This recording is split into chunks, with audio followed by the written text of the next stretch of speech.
दुनिया में बहुत सारे ऐसे क्राइम होते हैं जिसमें पुलिस जो है कातिल तक पहुंच जाती है, कातिल पकड़ा भी जाता है, लेकिन कत्ल करने का जो मकसद रहता है वह कातिल के पकड़े जाने के बाद तक भी साफ नहीं हो पाता है। और कभी कभी पुलिस के लिए उसी मकसद को जानना कि आखिर क्यों उस शख्स को कातिल ने अंजाम दिया, उसके पीछे असली मकसद क्या था, पुलिस के लिए उसी को साबित करना, उसी को जानना एक टेढ़ी खीर साबित होता है। आज की जो कहानी है उसमें भी दो शख्स जो है, एक शख्स का कत्ल करते हैं और कत्ल करने के बाद फिर जो है पुलिस कातिलों तक पहुंचती है। और जब कातिलों तक पहुंचती है और जब कातिलों के द्वारा दिया हुआ बयान कि उन्होंने इस कारण से इसलिए उस शख्स का कत्ल किया, लेकिन जब पुलिस को जो मौका वारदात पर जो सबूत मिलते हैं और इधर जो कातिलों का बयान रहता है, दोनों में काफी असमानता रहती है। और उसी मकसद को, असली मकसद को जानना पुलिस के लिए चैलेंज हो जाता। नमस्कार, मैं हरेंद्र और आज आप इस क्राइम स्टोरीज में ऐसे ही एक दिलचस्प कहानी सुन रहे हैं।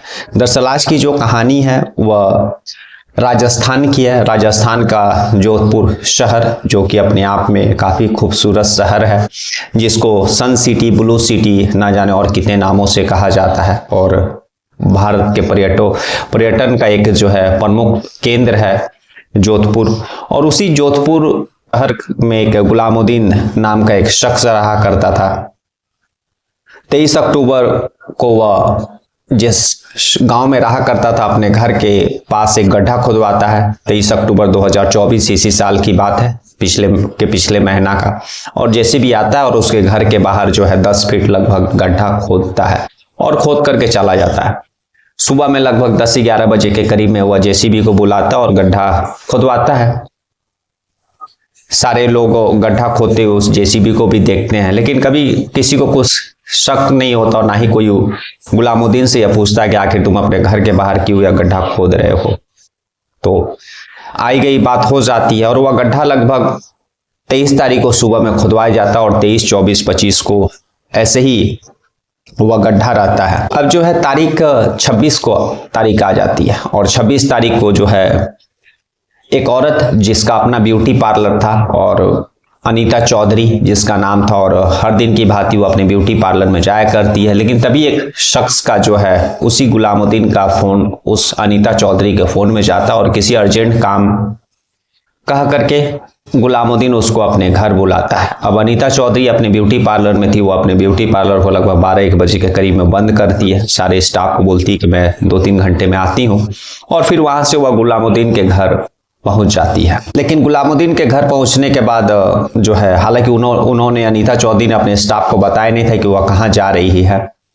काफी समय बीतता है, लेकिन जब स्टाफ को अपने जो मालकिन का कॉल नहीं आता है तो वे लोग फिर कॉल बैक करते हैं और फिर कुछ पता नहीं चलता है। फिर घर वालों को इन्फॉर्म करते हैं अनीता चौधरी को। घर वाले भी काफी फोन करते हैं अनीता चौधरी को, लेकिन कोई भी रिस्पॉन्स या फिर बात नहीं हो पाता है। खैर 26 तारीख जो है ऐसे ही बीत जाता है। 27 तारीख को भी घर के सारे लोग खोजते हैं पड़ोस में और बाकी उसकी सहेलियों के घर, लेकिन कहीं भी कुछ पता नहीं चलता है। अब जो है 26 तारीख बीतने के बाद 27 तारीख को घर के लोग, अनीता चौधरी के जो परिवार रहते हैं, पत्नी और बाकी और सदस्य लोग, वो नजदीकी थाना में जाकर के अनीता चौधरी का गुमशुदगी का रिपोर्ट लिखाते हैं। और जैसा कि मालूम है कि जो गुमशुदगी का केस में पुलिस उतना सीरियस नहीं लेती, और खुद अनीता चौधरी जो है एक बिजनेसमैन थी, ब्यूटी पार्लर चला रही थी, कुछ एम्प्लॉयज उनके उसके अंदर काम भी कर रहे थे और सारा हंसी खुशी परिवार था, पैसे की कोई कमी थी नहीं। तो पुलिस वाले यही सोचते कि कहीं अपना मन से घर में कुछ घरेलू झगड़े के कारण से कहीं गई होगी, आ जाएगी, और इसी टाल मटोल के कारण जो है पुलिस कोई खास इन्वेस्टिगेशन करती नहीं है। और 27, 28, 29 और 30 तारीख भी पार हो जाता, लगभग 4 दिन पार हो जाता है। 31 तारीख को जो है पुलिस, इस बीच में जब कुछ पता नहीं चलता है तो अनीता चौधरी के घर वाले पुलिस स्टेशन में जाते हैं अनीता चौधरी के बारे में जानकारी लेने के लिए कि आखिर पुलिस ने कहाँ तक अनीता चौधरी का खोजबीन किया है। और जब 2-3 दिन बीत जाता है और जब घर वाले पुलिस स्टेशन दोबारा उसके लापता गुमशुदगी का पता करने के लिए जाते हैं तो पुलिस थोड़ा सीरियस होती है, क्योंकि एक महिला का केस था और अच्छे परिवार से ताल्लुक रखती थी और खुद उसका ब्यूटी पार्लर था। तभी पुलिस जो है अब अनीता चौधरी का जो जहां पर शॉप था ब्यूटी पार्लर का, उसी के पास एक सीसीटीवी कैमरा था, उसको खंगालने का कोशिश करती है। जब पुलिस जो है उस सीसीटीवी कैमरा को खंगाल उसमें साफ दिख रहा है कि एक अनीता चौधरी जो है 26 अक्टूबर के दिन लगभग 12:30 बजे के करीब अपने पार्लर बंद करके बाहर निकलती है और फिर जो है सामने एक ऑटो वाला गुजर रहा तो उसको हाथ दे करके रुकवाती है और फिर उस ऑटो में बैठ करके वह जो है कहीं जाती है। अब पुलिस के पास जो है यही एक सुराग था, वह ऑटो वाला, और सीसीटीवी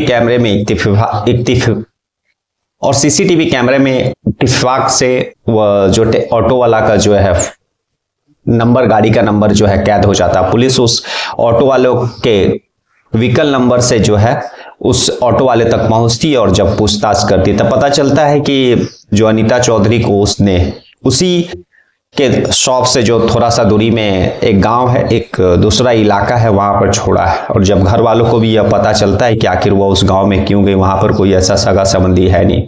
पुलिस भी इस चीज का तफ्तीश करती है और यह चीज जो है घर वालों से भी पूछती है कि वहां उस बगल के जो इलाके में है आपका कोई जान पहचान या फिर अनीता चौधरी का कोई जान पहचान है क्या। घर वाले काफी दिमाग दौड़ाते हैं लेकिन कहीं से कोई जो है ऐसा कोई परिचित या जान पहचान कोई शख्स का ध्यान नहीं आता। लेकिन तभी कुछ समय के बाद उन लोगों को ध्यान आता है कि जहां अनीता चौधरी का शॉप है उसी के सामने एक गुलामुद्दीन शख्स का भी दुकान है और काफी दिनों से दोनों का एक साथ, लगभग 10 साल पहले से दोनों का आमने सामने दुकान है, काफी अच्छा रिलेशन है उन लोगों में। मतलब एक जैसे एक पड़ोस का दुकान में होना चाहिए उस तरह का जो है पड़ोसी है वे लोग। और वही गुलामुद्दीन का जो घर भी उसी इलाके में पड़ता है। अब जब घर वालों को यह ध्यान आया और जब पुलिस को उन्होंने यह बताया कि वहां पर जो है हमारे शॉप का सामने गुलामुद्दीन शख्स है जिसका हम लोगों के दुकान के सामने यानी अनीता चौधरी के शॉप पार्लर के सामने उसका भी दुकान पिछले 10 सालों से है, पुलिस उसके घर पहुंचती है। और फिर जब घर पहुंचती है तो वहां पर सिर्फ उसकी पत्नी थी। वह पुलिस गुलामुद्दीन के बारे में जानकारी प्राप्त करती है और जब कड़ाई से पूछताछ करती है तो उसकी पत्नी जो है टूट जाती है। वह बताती है कि गुलामुद्दीन जो है 2 दिन से घर से बाहर है और पुलिस जो है उसकी पत्नी को उठा करके लाती है और कड़ाई से पूछताछ करती है तो सारा जो है कहानी पुलिस के सामने उगलती है। दरअसल वो बताती है कि जो है 26 अक्टूबर को गुलामुद्दीन ने अनीता चौधरी को फोन करके कुछ जरूरी काम के लिए अपने घर बुलाया था और घर बुलाने के बाद गुलामुद्दीन और उसकी पत्नी जिसको पुलिस ने गिरफ्तार किया था वे दोनों कत्ल कर देते और कत्ल करने के बाद गुलामुद्दीन उसको टुकड़े टुकड़े करता है और पहले से प्लास्टिक, पॉलीथीन और बाकी धारदार हथियार जो है वह चाकू वगैरह खरीद के लाया था उस 100 का टुकड़े करने के लिए। और फिर उसके बाद जो है वह पॉलीथीन लगभग 5-6 पॉलीथीन में अलग अलग उसको पैक करता है और फिर जो उसी गड्ढे में जो 3 दिन पहले उसने 23 तारीख के सुबह में कराया था उस गड्ढे में एक एक करके डाल देता है। उसके बाद जो है उस पॉलीथीन के ऊपर बाकायदा हुआ इत्र और बाकी और चीजें, सुगंधित चीजें डालता ताकि उस 100 का बदबू जो है उस टुकड़े का बदबू बाहर नहीं आए। और उसके बाद फिर जो है वह मट्टी से ढक देता है। यहाँ तक जब पुलिस को सारा कहानी पता चलता है तो पुलिस भी दंग रह जाती है। लेकिन पुलिस जो है निजामुद्दीन के पत्नी से यह जानने का कोशिश करती कि आखिर क्या कारण था कि तुम लोगों ने जो अनीता चौधरी का कत्ल किया। तब निजामुद्दीन की पत्नी बताती है कि दरअसल 10 सालों से अनीता चौधरी का हम लोगों का दुकान आमने सामने दुकान था और अनीता चौधरी और उन लोग एक अच्छे दुकानदार के रूप में पड़ोसी थे। लेकिन कुछ समय पहले निजामुद्दीन को जो है जुए और गांजा की लत लग गई। वह इस तरह के काफी जुए में पैसा हारने लगा और जिसके कारण उसके ऊपर लगभग 10 लाख रुपए का कर्ज हो गया।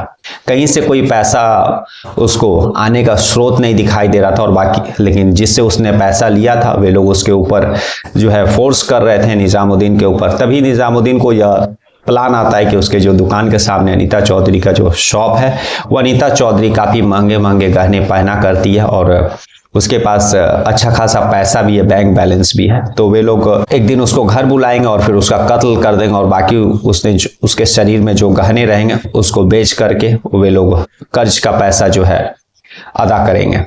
तो यह सारा प्लान था और मकसद भी निजामुद्दीन की पत्नी ने पुलिस के सामने बयां कर दी कि पैसे के कारण निजामुद्दीन के ऊपर बहुत सारा कर्ज हो गया था और उसी कर्ज को दूर करने के लिए उसने जो है अनीता चौधरी का कत्ल करने का प्लान किया ताकि वह उसके गहने चुरा सके और उसको बेचने के बाद जो है अपना कर्ज का जो पैसा है उससे छुटकारा पा सके। लेकिन पुलिस ने जब निजामुद्दीन की जो पत्नी ने बात बताया, उस बात को कंफर्म करने के लिए, उस मकसद को कंफर्म करने के लिए जब पुलिस अनीता चौधरी के 26 तारीख वाले सीसीटीवी को खंगालती है तो उसमें कहीं भी अनीता चौधरी के हाथ में या फिर जो गला में कोई ऐसा खास गहना नहीं था जिससे जो है उसका कत्ल करना जो मुनासिब हो, यानी कत्ल करना जो करने का बात सही हो, क्योंकि उस दिन वो नॉर्मल जो ड्रेसेस रहती है वही ड्रेस में था, गले में एक छोटा सा जो है मंगलसूत्र था और बाकी कहीं भी कोई ऐसा चीज नहीं था और जो कपड़े भी थे वो अभी साधारण ही थे। तो पुलिस जब यह सीसीटीवी खंगालती है और जब घर वालों को भी यह मकसद पता चलता है तो घर वाले भी इस मकसद को झूठे बताते हैं और असली कारण जो है वह कुछ और है, ऐसा घर वालों का कहना है। और पुलिस भी जो है सीसीटीवी खंगालने के बाद इस बात से कंफर्म होती है कि जो कत्ल करने का मकसद कुछ और ही है, क्योंकि सिर्फ अगर गहने और बाकी और चीजें चुराने के लिए कत्ल करने का बात रहा तो उस दिन तो अनीता चौधरी ने कोई भी महंगे गहने या फिर इस तरह का महंगी वस्तु अपने साथ ना रखी थी और ना पहनी थी। लेकिन सबसे बड़ा बात है कि निजामुद्दीन जो है पुलिस अभी तक पकड़ नहीं पाई है। जो भी जो है गवाह या सबूत जो है उसकी पत्नी ने ही बताया पुलिस को, तो असली वजह क्या है वह निजामुद्दीन के पकड़ने के बाद ही पता चलेगा। तो आज की कहानी यही थी कि जिसमें कातिल ने कत्ल किया, पुलिस के सामने कातिल भी है, कातिल का नाम भी है, सबूत भी है, सीसीटीवी भी है, लेकिन कत्ल का जो मकसद कातिल ने पुलिस के सामने बयां किया है वह मौकाए वारदात पर मिले सबूत से मैच नहीं करता है। अब देखते हैं इस केस में पुलिस कब तक निजामुद्दीन को पकड़ती है और कत्ल के असली वजह का जो है पता लगाती है। कल हम लोग फिर ऐसी किसी कहानी के साथ मिलेंगे, तब तक के लिए नमस्कार, जय हिंद, जय भारत।